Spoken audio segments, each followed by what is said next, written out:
Welcome to another episode of Dr. Jim's Healthy Body, Mind, and Soul podcast. I'm Dr. Jim Polikoff, PhD. And in this episode, we will discover what interferes with our heart ticking.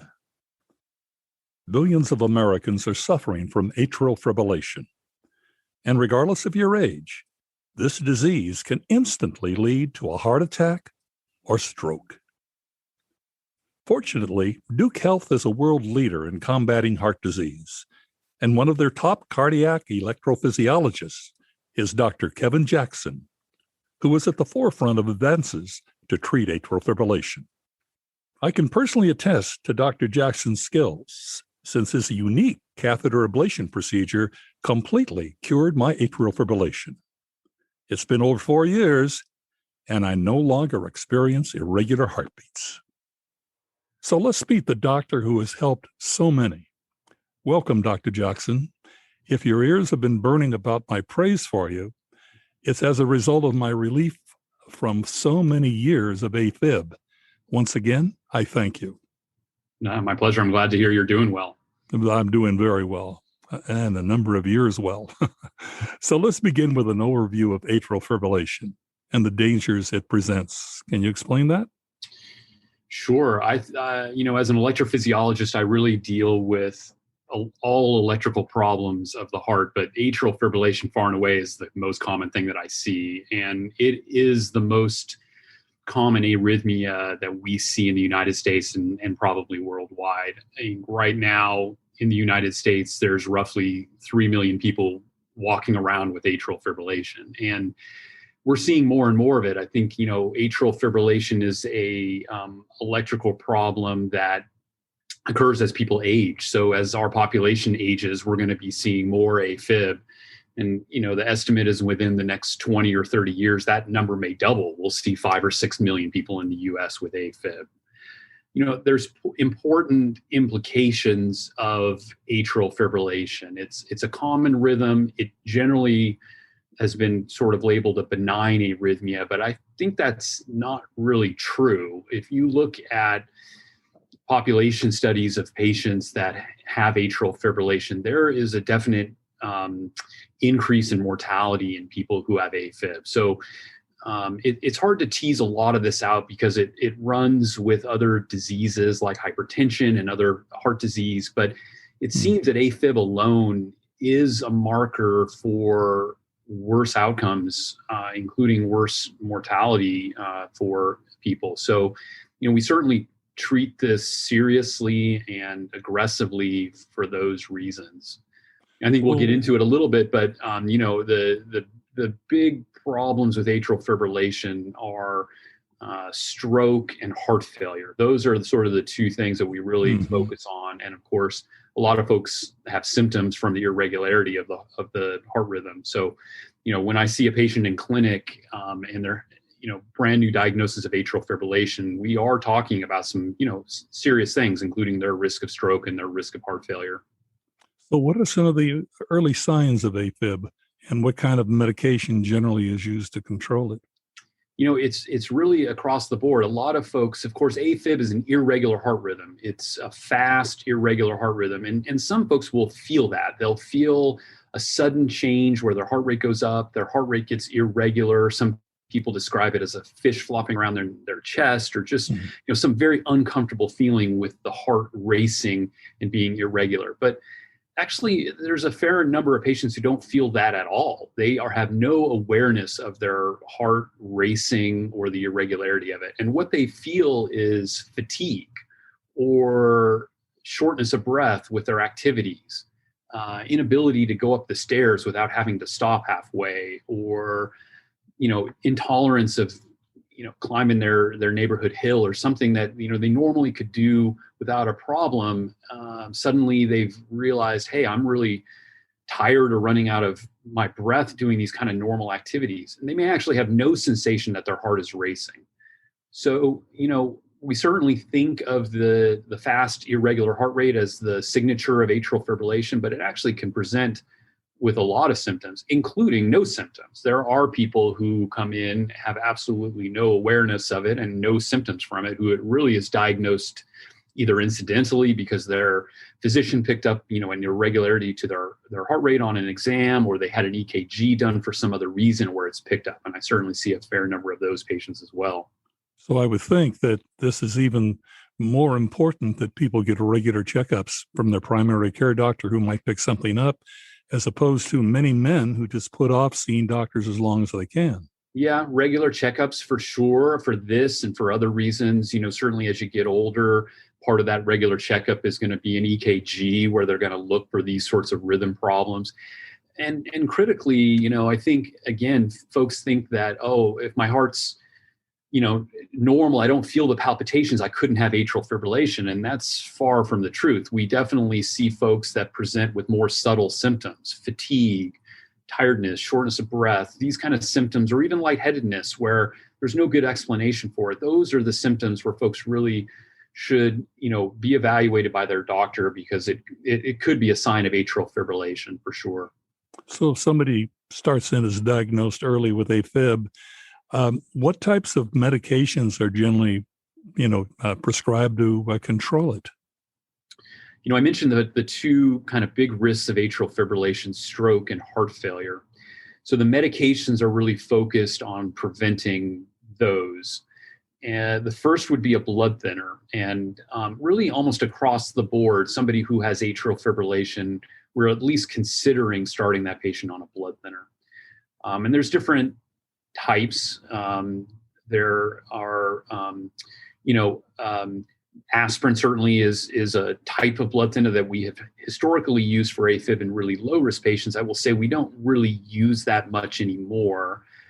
Mainly we talk about Coumadin or warfarin, or the newer types of blood thinner. So that's really the first medication we're looking at. And the good news with that is that they really dramatically reduce the risk of stroke from atrial fibrillation. So they're excellent medications, generally really well tolerated.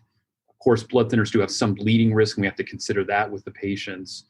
But that's the first order of business often with atrial fibrillation. It's just really addressing and potentially protecting the person from that risk of stroke. Well, you mentioned, rapid and irregular heartbeats in many people. That's what is, more or less that's what they feel, and not always, but in many cases. But I think there's a concern, of course. I remember a concern trying to estimate the difference between AFib and ventricular tachycardia.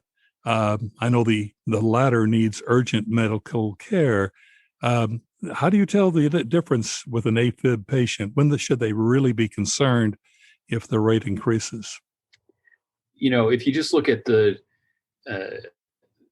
commonality of these rhythms, AFib far and away is the much more common rhythm than ventricular tachycardia. They usually happen in different patient populations as well. We certainly see ventricular tachycardia as an electrophysiologist, not uncommonly, but it's more often in a patient who has had a prior heart attack, myocardial infarction, a patient who has heart failure, known severe heart disease. Certainly people with normal functioning hearts, healthy folks, can develop ventricular tachycardia as well, but that's fairly unusual.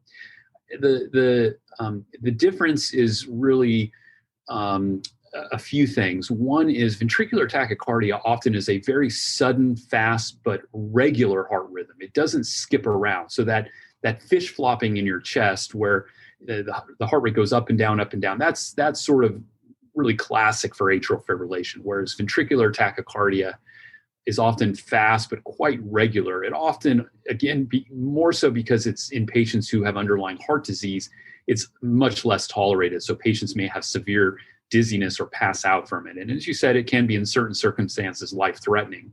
In patients at risk who have had heart attacks, who have poor heart function, who develop ventricular tachycardia, we're considering things like defibrillator and certain very substantial medications to try to prevent these episodes. So it's really a different situation.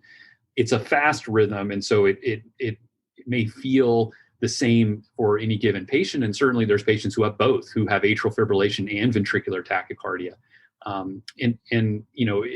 But it's generally in the healthy patient who has a new onset of a fast rhythm, especially if it feels irregular.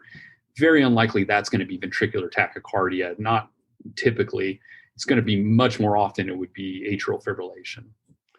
Now, as a nutritionist, I think I know the answer to this, but can changing your diet affect or minimize AFib if you go to a different type of a diet? And if so, what do you recommend, or is it really just a waste of time to consider that as a remedy?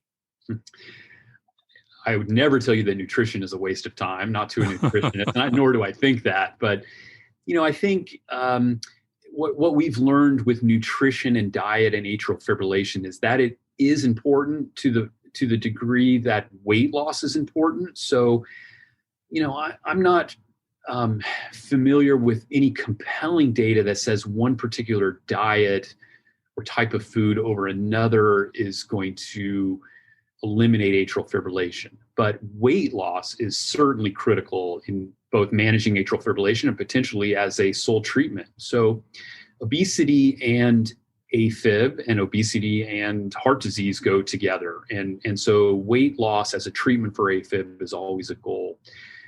So I guess in that sense, nutrition is critical. The type of diet, I think, is less well known.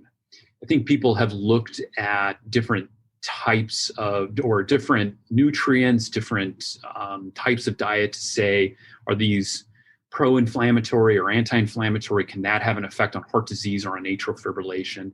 I think certainly fish oil is something that we've looked at for a long time in cardiology to say, does this have some anti-inflammatory properties which may benefit patients for heart disease, but also specifically for AFib?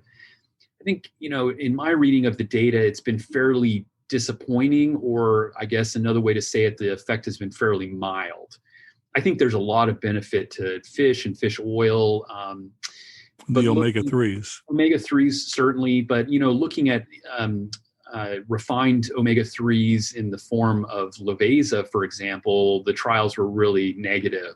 So at least that form of omega-3 in pill form did not have a strong benefit for preventing atrial fibrillation. I think, as with all things, I think the more natural forms, if you can get your omega-3s through fish or through vegetables, that's probably preferable because you're getting the other nutrients along with it.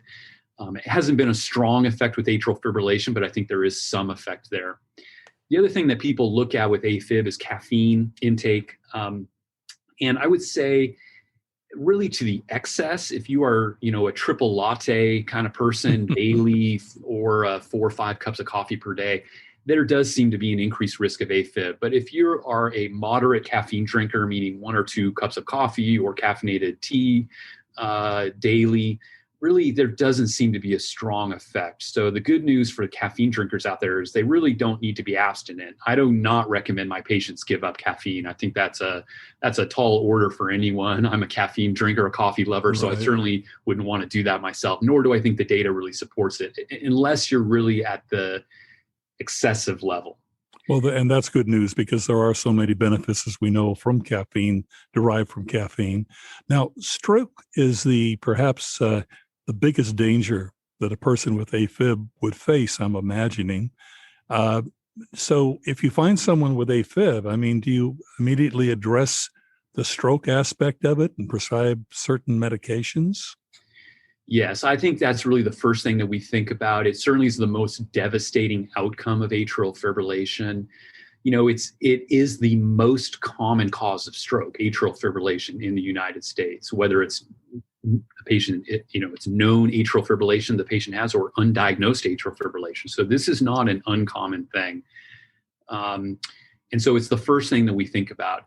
Now, just having atrial fibrillation, although it increases the risk of stroke, that alone is not the sole decision or decider on somebody being anticoagulated. There's other risks that go into it. So, a young patient who has no other risk factors, no high blood pressure, no heart failure, no diabetes, and just has atrial fibrillation, they may not have such a strong benefit from being on anticoagulation, at least early on, and we may make a decision not to anticoagulate that patient. That's a fairly small subset of patients with AFib. For most patients, certainly over the age of 65, or patients who have high blood pressure, females actually a slightly higher risk of stroke than males. Interesting. Diabetes. Yeah. It's one of the few areas in cardiology where women do somewhat worse than males, but females, high blood pressure, diabetes, as you get older, over 65, certainly over 75, hypertension. There's a few of these risk factors, and certainly any prior stroke or blood clot in that patient.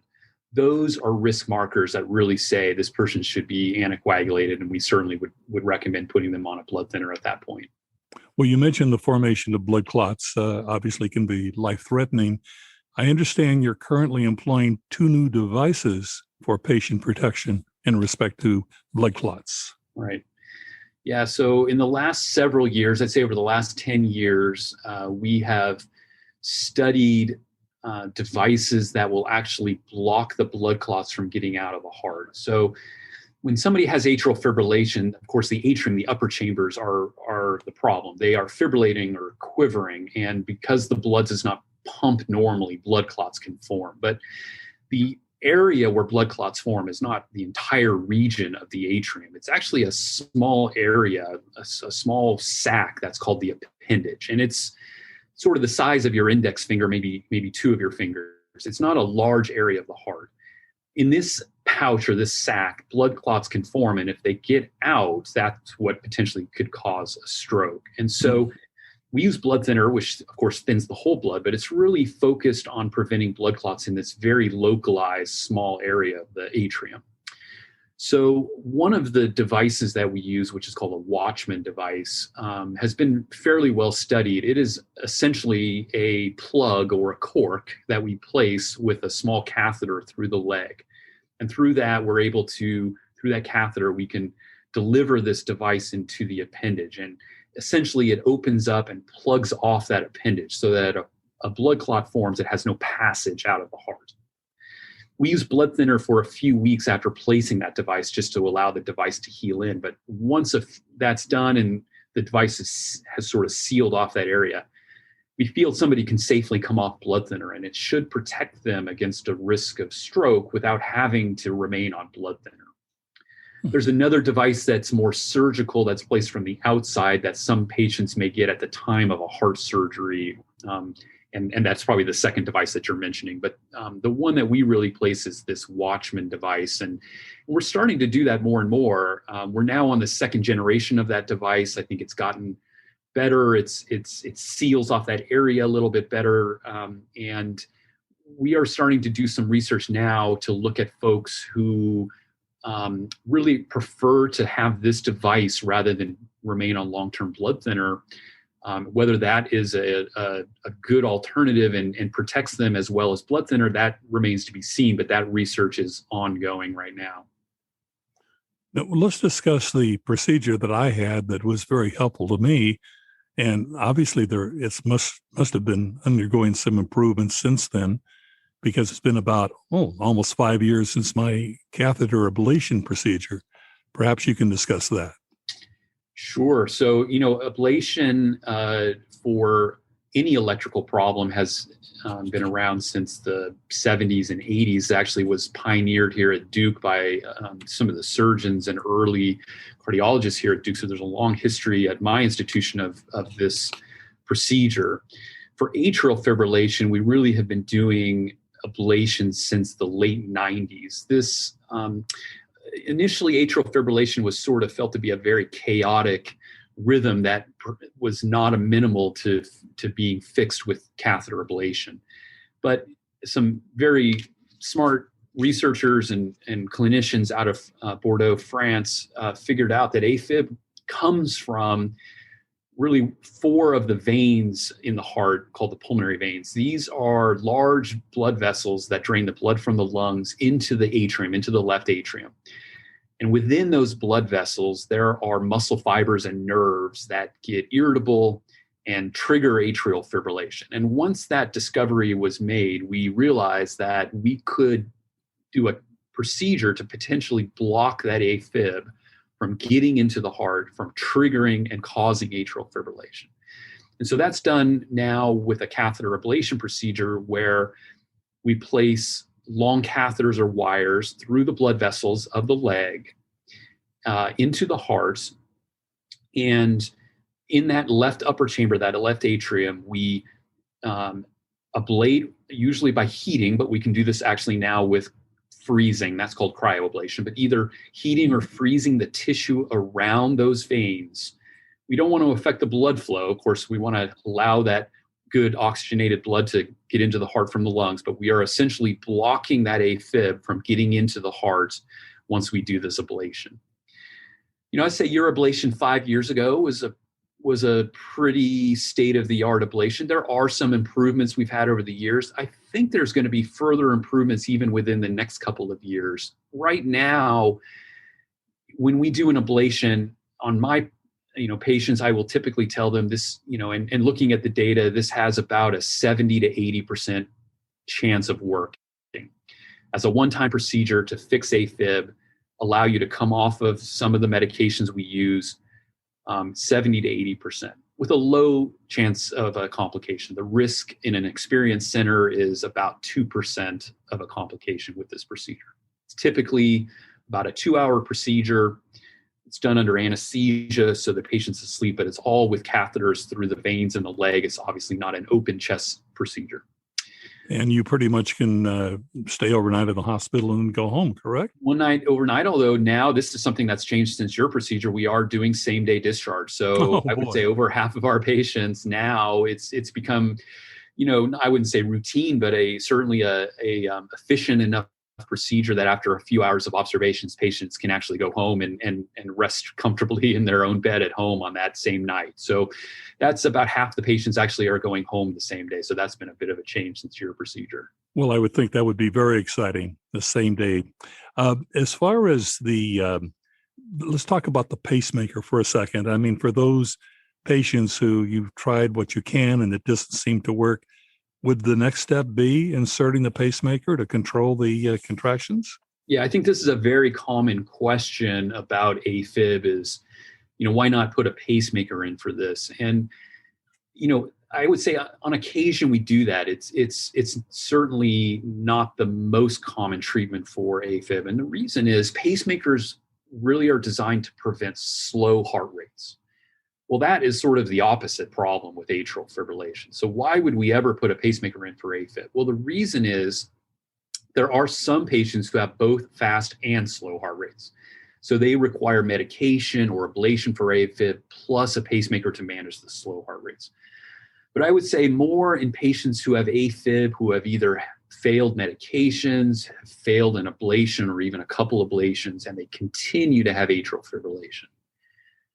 Sometimes what the option then is to more or less eliminate the electrical activity in the heart. There is a region of the heart called the node, which transmits all of the electrical activity from the atrium, from the upper chambers to the pumping chambers, the ventricle. And if we basically ablate or cut off that node, then none of that electrical activity from the AFib will generate a heart rate. So the heart won't race, but at that point, you're committed to placing a pacemaker in the patient. So that's often, it's certainly not the first treatment for AFib. And it's often after a failed medication or a failed ablation, but it certainly is a treatment that we offer in a patient who's highly symptomatic, continues to have fast heart rates, uncontrollable. We will think about doing this node ablation where we're really cutting off the electrical current and then placing a pacemaker. And patients, the good news about that is patients can feel quite good with that. It often eliminates a lot of the need for medications, not blood thinner, of course, because they still need that for the stroke risk, but some of the other medicines that we have to use to control heart rates, we can get rid of those once we place a pacemaker. Now, I understand, and I'm not quite sure what this means that you're investigating a new, would it be a leadless pacemaker as well as new technology? Yeah, so I have, and Duke's been involved in kind of the next generation of pacemakers. And this is, pertinent for patients with atrial fibrillation, but really any patient who we are thinking about placing a pacemaker. More often that's patients who present with very, very slow heart rhythms or pauses or have passed out because of some interruptions of their heart rhythm. And leadless pacemakers are devices that are placed directly into the muscle of the heart. There's no incision. So with a traditional pacemaker, we're making a couple inch incision over the chest muscle. We're placing the device under the skin over the chest muscle with some wires that travel through some blood vessels into the heart. So certainly a fairly invasive procedure with a surgical scar, not a complicated procedure, but something where the patient has, clearly a visible scar and a device in their chest that they're very aware of. A leadless pacemaker is really a sea change from that. And this is placed with a catheter, very similar to your ablation procedure, where through the blood vessels in the leg, I can place a long tube and deposit a very small device. It's essentially the size of a Christmas tree light. And that has some tines or hooks on it, which hook onto the muscle from the inside and allow us to do pacing from the inside of the heart chamber. And once we've placed that, we remove the catheter. The device, of course, is left on the inside, but essentially the patient has no scar, no device that they really are aware of. And it does all the normal pacing function that a pacemaker can do. So patients really love this device. We've been placing these now for well over 5 years. And in the appropriate patient, this is really a remarkable device. The batteries can last 12 or 15 years. The patients really don't even remember that they have a pacemaker because they don't have that visible scar, they don't have that bump in their chest, and the devices work wonderfully. So I think this is where we're moving in electrophysiology is towards smaller devices, leadless devices that are placed, with catheters and less invasively. And I think that's going to be a big benefit to our patients. Well, it's amazing how Duke continues to be on the forefront of advances in almost every area of medical technology. That's almost as big a news as Coach K retiring. How do you feel about that? We're all depressed about that for sure. Well, Dr. Jackson, if somebody wants to get a hold of you, I would imagine the best way is to call Duke Raleigh Hospital in Raleigh, North Carolina. Am I correct? I work both at Maine Duke, which is in Durham, North Carolina, and Duke Raleigh. And yeah, I think, through the Duke Health website, through our cardiology website, you can get in touch with me. And, I'm available for consultation and seeing patients, and of course, doing procedures for those that need it. And I'm certainly happy to see any patient who has atrial fibrillation or any electrical problem. But yeah, I think through the main Duke University Health System website, whether it's through Durham or Raleigh, is the easiest way to get in touch with me. Well, additionally, our podcast website, I'm going to ask our listeners if you're interested in getting a hold of Dr. Jackson's scheduling a consultation. Go to our website, www.bodymindsoulpodcast.net. And of course, I'll be repeating that again towards the end of this podcast. But Dr. Jackson, this has been extremely informative. And I know that there are so many people that when they have atrial fibrillation, there's a great deal of mental suffering. As I mentioned at the beginning, I was even hesitant to get on an airplane because I wasn't sure what would happen if I didn't have any medical help, should my AFib get out of control. And there are people who are frightened and living in fear. So it's good to know that things have come so far and that you're available. And again, I really appreciate you being on our show. My pleasure. I'm glad you're doing well. It was nice talking with you. It was good talking to you too. Thank you. You're welcome. Take care. According to the CDC, only 1 in 10 Americans meet the daily minimum requirements for fruits and vegetables, not to speak of our inadequate intake of whole grains, essential fats, and protein. Furthermore, today's diets are depleted of vitamins, minerals, and other nutrients due to the lower quality of our modern food supply. You might ask why. Well, there are several reasons. Because farmers are harvesting plants and fruits prior to their maturity. Atmospheric pollution has increased dramatically. Fruits and vegetables are genetically modified to extend shelf lives at the supermarkets. Of course, our modern lifestyles involve juggling work, family, and activities. This leaves little time to devote to quality food choices. And this leads us to make food selections based upon convenience. These options then lead us and tend to be higher in fat, refined carbohydrates, sodium, and usually involve extensive processing to enhance taste, which unfortunately in turn can destroy nutrients.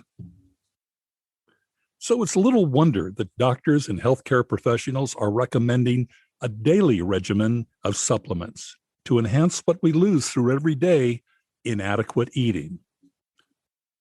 However, you need to keep in mind that not all supplements are created equal. Many supplements sold through supermarkets and drugstores are often compromised due to less precise manufacturing methods.